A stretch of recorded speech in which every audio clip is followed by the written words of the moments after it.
Good time zone chat. How are you all doing today? It is a fine Sunday afternoon here at the Lady Arcaders Arcade. That's right, I said the Lady Arcaders Arcade. My name is Zoku, and it is my pleasure to be your host for our first Attract Mode back from our hiatus.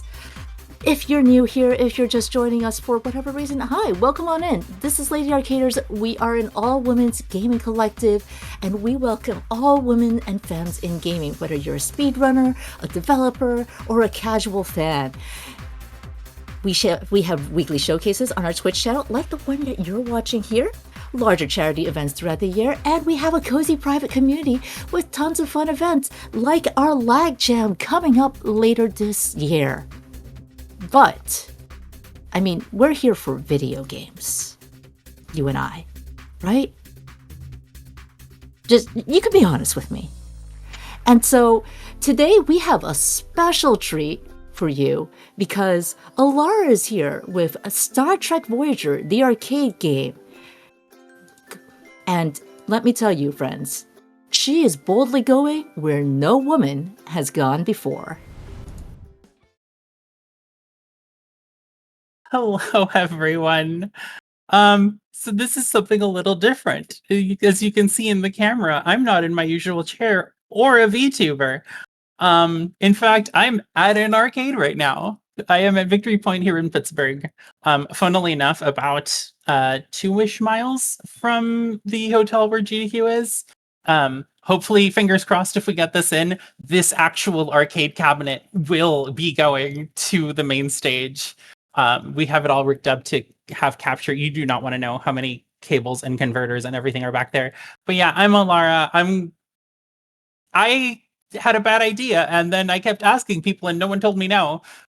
So now I'm speedrunning an arcade machine. And I was looking through this game for the speedrun, and there's 2 other runners of this game. Except there's no leaderboard for what I'm running because they use mouse and keyboard. And they have reload mapped to shoot. And I said, no, I want to play the game. So here I am doing bad idea number 343.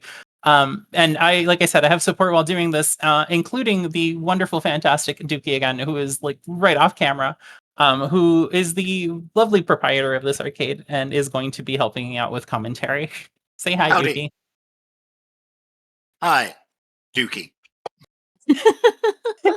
So, fair warning to anyone watching. Flashing lights. Not a little bit of flashing lights. A lot of bit of flashing lights.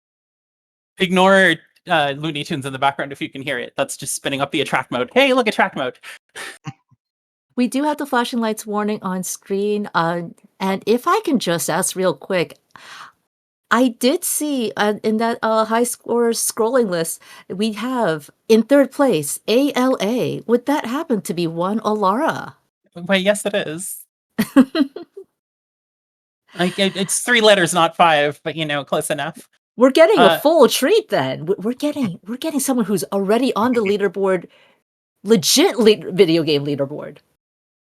While also trying to just go fast, because I actually did that while trying to do a speedrun attempt. That wasn't trying to get a high score attempt, which turned out real funny. I'm going to go ahead and hit press start, because timer does not start on press start. It's going to start when the gameplay itself actually starts. And because this is off an ID hard drive that is 24 years old, who knows how long it takes to load. Oh, I'm going to let it roll for a moment just to make sure it has time to load, because it's a thing. But yeah, once it swaps over and you see an actual gameplay screen, you can start the timer. I would give you more than that, but unfortunately, it's when it decides. So, hitting the button now? Maybe? There we go. There we go, time starts. So, the first thing you might notice is my foot is not in the normal position. That's part of a speed tech. So that's speed tech number 1. Speed tech number 2, we do not kill him. Speed tech 3, we shoot that screen. Speed tech 4, we shoot... no, I need you to move. There we go, we shoot that screen, and that's going to actually change the route we take through this stage. And now I need to get one more screen on the other side. And there we go. So we're good to go. That takes us on a slightly faster path. Good job not hitting Chakotay. Sometimes you just want it out. Okay, so the reason why my foot is raised is because normally you reload by shooting off screen. Then we learned the press start button also reloads the game. Wait, oh my gosh, I just realized. I was thinking it was a pedal like in Time Crisis. No! I'm hitting a button on the other side of the cab. So now do you understand why this is weird, Zoku? Yes, and the level of speed tech is... Oh, you thought I was being only a little weird with this speedrun. No, we're being plenty of weird. Alright, so this one generally has a load screen. There we go. So we're just going to sit here for a moment. There we go. I'm going to grab that. Wait till they're here. That will hopefully kill him. He doesn't always die. Perfect. These will die to this one pretty consistently. And then the next one, he does not die consistently to this. In fact, he almost never dies to that. And then there should just be one little cleanup with one last enemy that'll spawn here in this room. And that's it for the dining hall. And now we go to the first boss. If you think we've had a lot of flashing lights, wait till you see the boss fights. Also, anyone remember that episode of Voyager where we had the crossover with the 40k orc? It was great. It was one of the best episodes of Voyager. There's going to be a lot of definitely crossover episodes during this. If we were doing incentives, that would be an incentive to either save the Doctor or save 7 of 9, but the fastest thing is to just not save either of them and take the auto-scroller. Yeah, and this is kind of an auto-scroller. It's hard to even take enough damage to lose health, even if the enemies, you don't shoot any of them at all. So, weirdly, some of these are auto-scrollers. There is at least one of these, air quotes, auto-scrollers that only pretends to be an auto-scroller. Yeah, and we only found that out when we were testing it 2 days ago? Yes. There is almost no documentation for this game anywhere, and almost no one plays it even casually. So there's a lot of experimenting to find what are the actual fastest routes. I'm still toying with a few kill this enemy but not this other enemy to figure out exactly what is the fastest. We have some of it down, but unfortunately some of it is not everything. Also, I do have a question. Yeah? No, go ahead, Yuki. I was just saying that most of the knowledge of the alternate pathing in the game is because there is a little secret section in the operator manual that I have. Another speed check thing. I have to destroy this, kill her, destroy that, and that sets me on another path to follow 7. Oh, come on. And actually, you did answer like my question with that, Dookie, because the alternate pathing, like I know that's a thing with things like House of the Dead, and of course, again referencing Time Crisis. So in save or kill, not save, save the Doctor or 7 of 9. If you saved neither of them, you would go straight to auto scroller. But if you saved either of them, it would be another one of these stages. It's like a different stage. I think is it Astrometrics? Yeah, 7 takes you through Astrometrics. The Doctor takes you through, I think, the halls of Voyager. Yeah. Harry, get out of the way. Yes, you'll also see random Voyager characters pop up, and if you shoot them, you lose health. They're the civilians, as it were. And pretty soon we're going... It might be faster to shoot them sometimes if you can eat the damage and not take a continue. Also, more flashing lights. Oh, yeah. Any boss fight is just flashing lights to the nth degree. And for people who don't know, this is an old-fashioned light gun that calculates where it's shooting based on the actual refresh rate of the monitor when it flashes and what the gun has a photodiode inside sees. So it has to do a screen flash every time the trigger is pulled to figure out where the gun is aimed.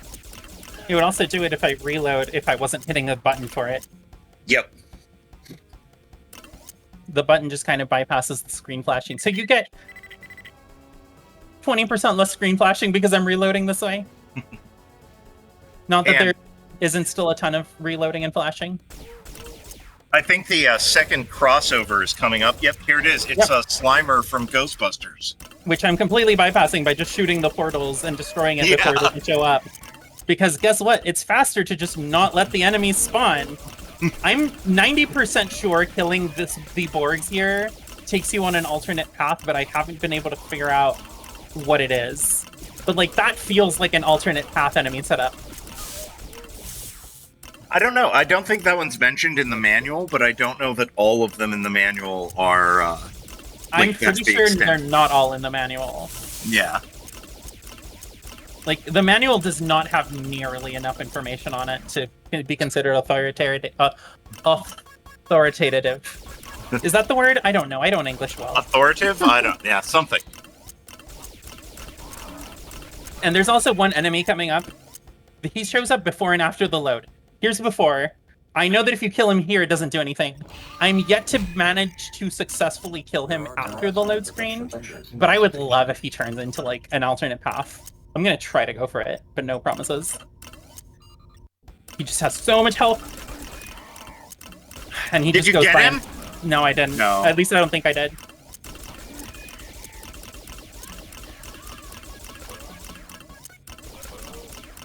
Okay, so yeah. Zoku, something donations, right? While we wait for the load screen. I mean, yeah, this sounds like it would be a great place for donations. Instead, I've got a question for people who are more familiar with Star Trek than I am, which is basically all of you. Are these losses all just collaborations? Like you mentioned Slimer, you mentioned 40K earlier. No, we're trolling. It's straight up trolling. Yeah, they aren't. Yeah, they're just made up for this game. Okay. Yeah. No, there's like nothing. These are all made up enemies that happen to look like the things we're talking about. Okay. Yeah. Because I got so excited for Slimer for a moment. No, this actually is the only boss that was ever in Star Trek. The Borg Queen, we hate the Borg Queen because she doesn't take nearly enough damage. Yeah, and Alara has tried both shooting the mechanical bit of the Borg Queen and the organic bit of the Borg Queen to try and figure out if either does more damage, and it seems like there seems to be tiny chunks where the head might take slightly more damage, but it's like so inconsistent, and she takes so little damage, it's really hard to tell. She is way, way, way too tanky. Also, since it's obvious this game is inspired by House of the Dead, in that it's like 80% House of the Dead, that's the homage to the little flying night boss in House of the Dead. I've also tried mashing through. I think she has invincibility frames or something, because there seems to be a cadence that works better than just straight up shooting her as much as you can. Which is not true of every boss fight. Cough, cough, the Borg Cube. Also, he's not credited for it on IMDb, but I think Tim Russ, the voice actor for Tuvok, is the only person who like reprises their role for this, and it isn't just lines grabbed from the show. Also, this first half is an auto-scroller. The second half of this will not be an auto-scroller. And once more, the flashing light warning becomes most prevalent for the second half of this. In fact, there's almost more flashing than there is screen. It turns out exploding starships do, in fact, cause flashing lights to happen. That's one way to put it. Also, if you ever want to work out while speedrunning, try this, because my leg is... I'm gonna need to book a massage after this run, because, oh boy, doing this for an hour or two, it don't feel terribly great. So there's Voyager, which triggers the second half of this. So here's the thing. Normally, you just fly around and wait for Voyager to kill the Borg Cube, because the Borg Cube does not take nearly enough damage for you to actually try to kill it, because, you know, you have to reload off-screen every few shots. That's not true if you're reloading with your foot, and you can just hammer away at the gun. So instead of waiting for Voyager to show up, which would take, like, another minute, we do that. You still have to reload even when you are in the spaceship. Yep. When you beat certain bosses and enemies, you do get a little, it's like a data pad that gives you an extra 6 shots. But I think it's a battery. Yeah, considering you are reloading every, I don't know, second or so, yeah, it's almost, it's like a joke, because it doesn't even last more than 1 reload. Also, fun fact, I'm intentionally not shooting the barrels here, because the barrels take you to a bonus stage. So shooting the barrels, even if it kills the enemies faster, would lead to a massive time loss. Yeah, we timed the bonus stage last night, and they're about a minute long. So in a 15, 16-minute long run, you're looking at like a massive change in the length of the game if you get one. That's the reload thing. All right, I am going to have a quiet moment in a second.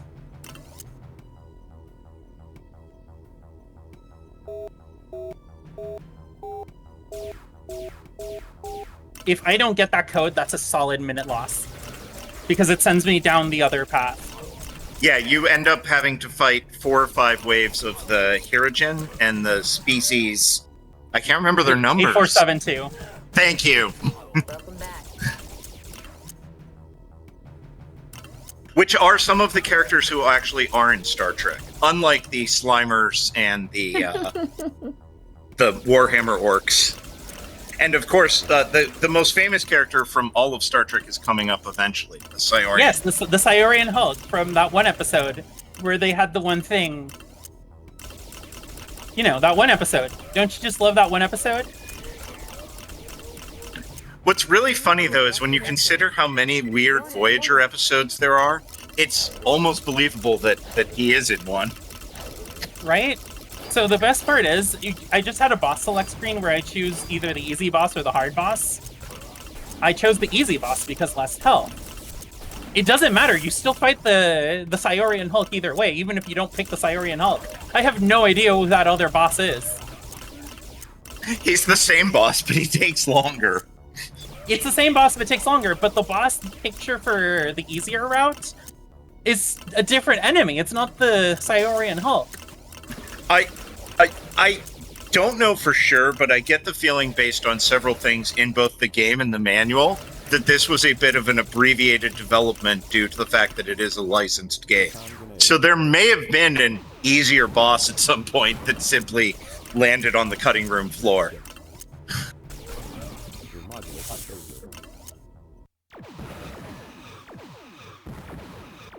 God dang it. There we go. And that's the Cyorian Hulk. That episode was so good. Yeah, that one episode with that one thing, with that one character, where they did the stuff. It was great. Also, time's gonna be when he dies. Oh man, we should do 2 truths and a lie for Voyager episodes. Like, there's an episode where 2 of the characters turn into lizards. There's an episode where 2 of the characters get merged together. And there's an episode with a Cyorian Hulk. Guess which one's the real episode? I am already anticipating donations with folks' favorite Voyager facts that I will not be able to determine what's true or not. That's great, though. I kind of want that. Voyager puns and Voyager facts, please. I am so down. I'm actually reprising this here at the arcade for Preventathon later in like a couple months, and then again, the hope is to wheel this exact machine out Also, to GDQ. time is right now, basically, when he dies. Yep, and time.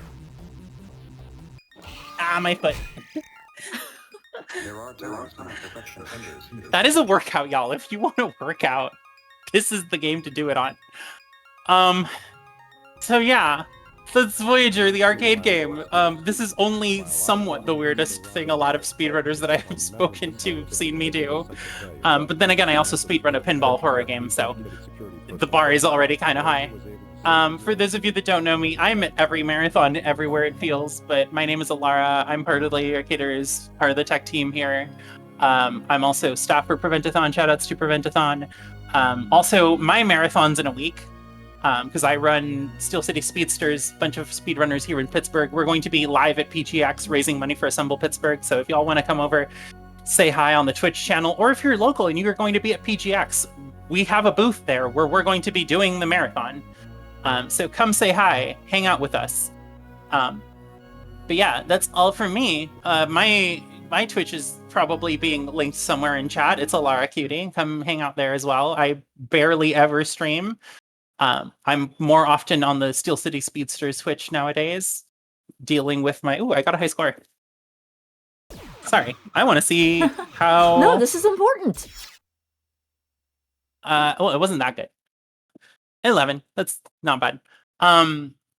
So yeah, I do stuff. I have a million projects. Come chat, DM me if you want to hang out or if you want to volunteer for marathons. I know entirely too many of them. Shout outs to Victory Point Arcade for letting me screw around with this arcade machine. It is a rat's nest down there. There are more adapters than you can count. Making sure that we can actually capture gameplay off this machine. Turns out most capture cards don't like arcade outputs. Who would have thought? Yeah, it's not a standard resolution. Dookie, is there anything you want to say?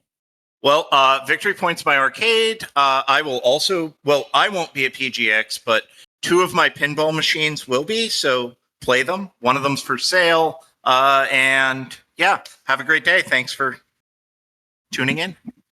All right, thank you for having me. Bye.